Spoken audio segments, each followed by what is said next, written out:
नमस्कार दोस्तों, बहुत बहुत स्वागत करता हूं मैं आपका life and new pregnancy channel में। तो आज का दिन है 10 जून 2021।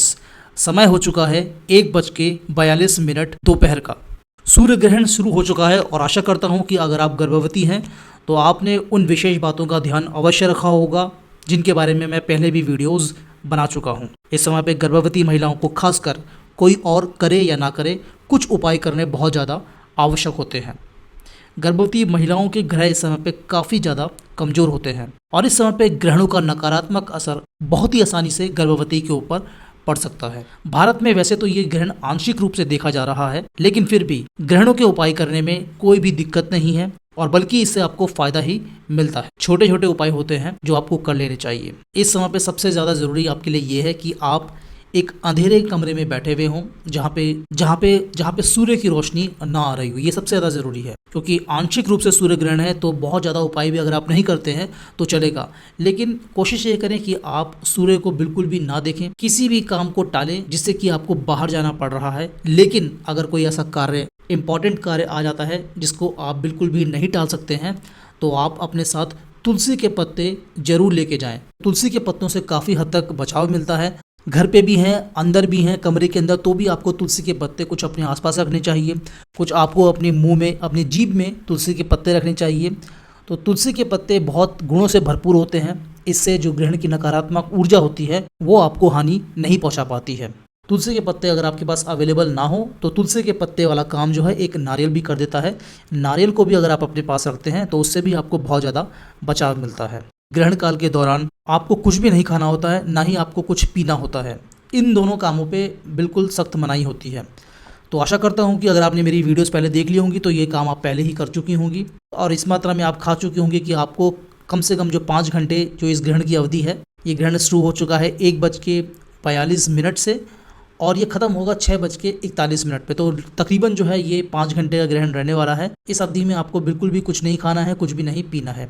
साथ ही में आपको सोना भी वर्जित है। इस समय पे आप सो भी नहीं सकते हैं। तो काफ़ी कठिन परीक्षा होती है एक तरीके से देखा जाए। सूर्य ग्रहण या फिर चंद्र ग्रहण, कोई भी ग्रहण हो, सब में उपाय आपको एक जैसे ही करने होते हैं। तो दोस्तों ये कार्य तो काफ़ी कठिन है, आप जितना पॉसिबल इनको निभा पा रहे हैं उतना निभाइए। आंशिक सूर्य ग्रहण है, इसीलिए बहुत ज़्यादा मैं ये नहीं बोलूँगा कि आपको पूरा ही फॉलो करने की आवश्यकता है, लेकिन आप कोशिश ये करें कि घर के अंदर रहें, सूर्य के किरणों से आप दूर रहें। कोशिश इस बात की भी करें कि आप कोई भी पैनी चीज़ जैसे कि चाकू हो गया, छुरी हो गया, कैंची हो गया, इनसे संबंधित कोई भी काम ना करें। फल, सब्जियां, ये सब काटने वाले ही काम इस समय पे आपको नहीं करने चाहिए। इससे गर्भ में शिशु के ऊपर बुरा प्रभाव पड़ता है। बच्चे के ऊपर अच्छा प्रभाव पड़े, आपकी प्रेगनेंसी अच्छी रहे और नकारात्मक जो किरणें हैं इनका असर आपके ऊपर ना हो, इसके लिए आप मंत्रोच्चारण करें। मंत्रोच्चारण आपको करना है आराम से अपने कमरे में बैठ के।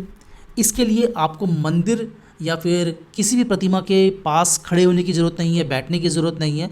आप ध्यान लगा के मंत्रोच्चारण करें। मंत्रोच्चारण आप कौन कौन से कर सकते हैं? आप महामृत्युंजय मंत्र पढ़ सकते हैं, आप हनुमान चालीसा पढ़ सकते हैं, आप शिव चालीसा पढ़ सकते हैं, गायत्री मंत्र आप पढ़ सकते हैं और दुर्गा स्तुति का पाठ भी आप कर सकते हैं। तो ये काफ़ी अच्छे जो मंत्र हैं और जो पाठ हैं, इनसे जो भी इस समय पे ब्रह्मांड में नकारात्मकता फैलती है, जो विपरीत शक्तियाँ, बुरी शक्तियाँ इस समय पे ज़्यादा प्रबल हो जाती हैं, उनका आपके ऊपर प्रभाव कम होता है। दोस्तों ये सबसे पहले मैं बताता चलूँ कि ये जो है सब मान्यताओं का खेल है। सब धर्मशास्त्र में, ज्योतिष शास्त्र में ये सब चीज़ें बताई गई हैं। हर धर्म में कह लीजिए ग्रहणों का और प्रेगनेंसी से लेके काफ़ी हद तक उल्लेख हुआ है।